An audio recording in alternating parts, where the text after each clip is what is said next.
Liam here again, and in this video I'm going to be showing you the Sega Dreamcast, which was, to date at least, Sega's last ever video game console. Hopefully they'll make a reappearance in the video game market in the future, in the video game console market that is. Obviously they are still going strong in terms of games and software, but they did sadly pull out of the console market itself. And the Sega Dreamcast was their last attempt to try and stay in that market. Now the Sega Dreamcast itself was released in Japan in 1998 and more or less everywhere else in 1999, and sadly it was discontinued in 2001. Now the reason it was discontinued in 2001, despite it being a really good system, was the release of the Sony PlayStation 2, which was released in early 2000. Which unfortunately just almost stopped the Sega Dreamcast sales dead in its tracks, even though it was initially selling well when it was first released. As soon as the PlayStation 2 came out shortly after, it started to die on its feet and it never got back up again. Now the Sega Dreamcast itself, though, was still a really good console, and those of you who own one or have owned one in the past will know that yourselves. It was a good console. It didn't deserve to die as early as it did.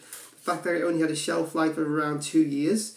When you compare that with the PlayStation 2 itself, which came out in 2000 and was only officially released either the back end of 2012 or very early, in fact 2013 it might have been, but I think it depends on where you are in the world, but around about 2012 to maybe even this year 2013, so a significantly longer lifespan. But the Sega Dreamcast itself, though, had a lot of things that the PlayStation 2 didn't. Obviously it did have other things that the PlayStation did have that it didn't, but I'll show you the console itself now so you can see what you think. Okay guys, now this is the Sega Saturn's short-lived successor, the Sega Dreamcast itself. It's a little bit smaller than the Sega Saturn itself. Not too much smaller. There isn't a great size difference in there, but it is smaller. And you can tell the difference even without putting them next to each other. Now it's got a basic design just like the Sega Saturn itself. There's your power button and your open button. There we go. So again, just like the PlayStation and the Sega Saturn, it's a CD based console. Now one thing that I do like about the Sega Saturn is the fact that it has 4 controller inputs at the front. So you don't have to buy any particular add-on just to be able to put more controllers in. This was something that the N64 did as well, and I do like the fact that they did that. So there we go, it's got the 4 controller inputs. And now I'll show you the back of the system. Okay guys, so this is the back of the Sega Dreamcast. Very similar to the Sega Saturn itself, so you've got your power supply to go in here, your AC adapter, and you've got your AV out here to connect to your television. It can be connected by either AV cables or a RF cable. You do have the option of both. Now the best thing, however, about the Sega Dreamcast itself that not even the PlayStation 2 itself had is this one over here, which is pretty much standard in consoles these days, but back then it wasn't. That is for you to put in your Ethernet cable so that you can actually play games online. Very new back then. Standard now, but back then this was really innovative. You could actually play your games online. Admittedly, the best internet you could probably get back then was dial-up, which was your narrowband internet. Broadband was very new, if it was even out then. I can't even remember whether or not broadband was released in 1999 or not. I certainly remember only having dial-up, but there might have been broadband out there, I just don't remember. But regardless, it still gave you the option of online gaming. And it was more than just online gaming, however, and I'll tell you a little bit more about that now. Okay guys, now the Ethernet port at the back of the Sega Dreamcast was for more than just online gaming. It was purely for being online itself, and by that I mean you could actually surf the internet on there. And there were a couple of accessories released for the Dreamcast to help you do that. One being a full-sized computer keyboard with the logo of Sega Net on the front, which would just connect into one of your controller ports at the front here. And also, again, a standard looking mouse released for the Dreamcast as well, just to give you that full normal PC online experience. Again, going online these days through a video game console like a PS3 or an Xbox 360 is pretty standard, but bear in mind, back then it wasn't.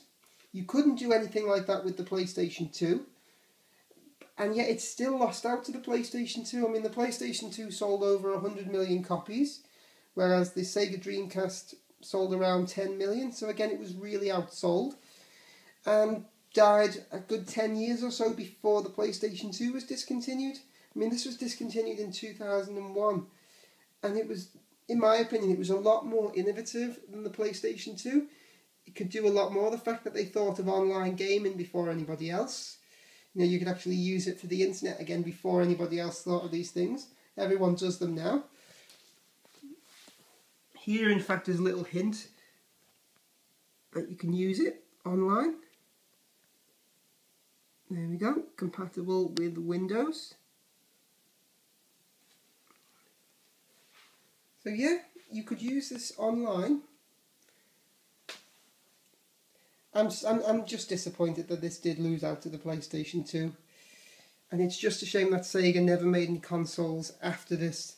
They should come back with a Dreamcast 2 or a Sega Saturn 2 or some sort of new Sega console. It's been a long time now since Sega brought a console out, so they should definitely bring another one out. Anyway, moving on to other things that came with the Dreamcast, essentially your controller. So we'll move on to that now. Okay guys, now this is the Sega Dreamcast standard controller that came with the system. Those of you with a Dreamcast will notice that I've left this empty. The reason for that is that, as you will already know if you've had one of these, the memory card to save your games goes in here. I've left it out because it will be in my accessories video. But yes, you did put your memory card to save your games in the top of the controller itself, rather than in the system itself. Now on your gamepad here you've got your standard start button, your A, B, X, Y buttons, your D-pad, and a little joystick. Now, as much as I do like the Dreamcast, the one thing I don't like about the controller is the fact that the cable coming from it is on the bottom rather than the top.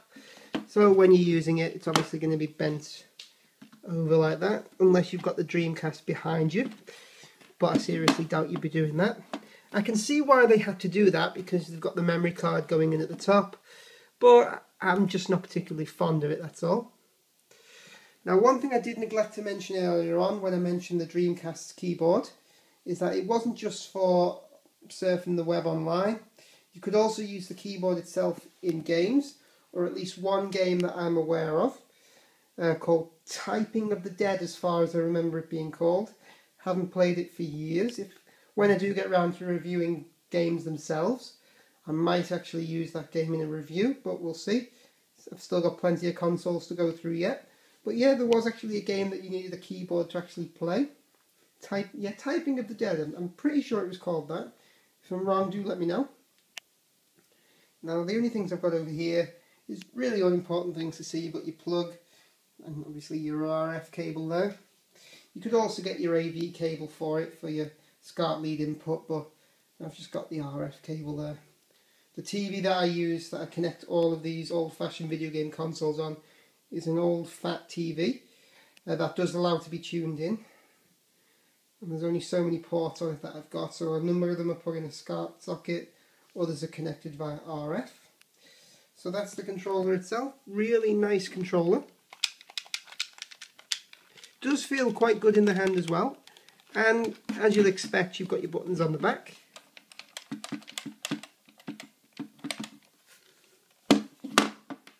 So it's a nice controller. Feels pretty sturdy in there, and it feels like it's been built well as well. The memory cards themselves are quite good, I have to admit. The fact that they've got their own little digital screen on the memory card as well. But again, I'm not going to digress and talk about that, because that's going to be for a future video. But yes, this has been the Dreamcast itself. The only final thing to obviously show you is the games themselves, or at least one game. They are CD based games, which I don't particularly think are as exciting as cartridge games because they come in all different shapes and sizes.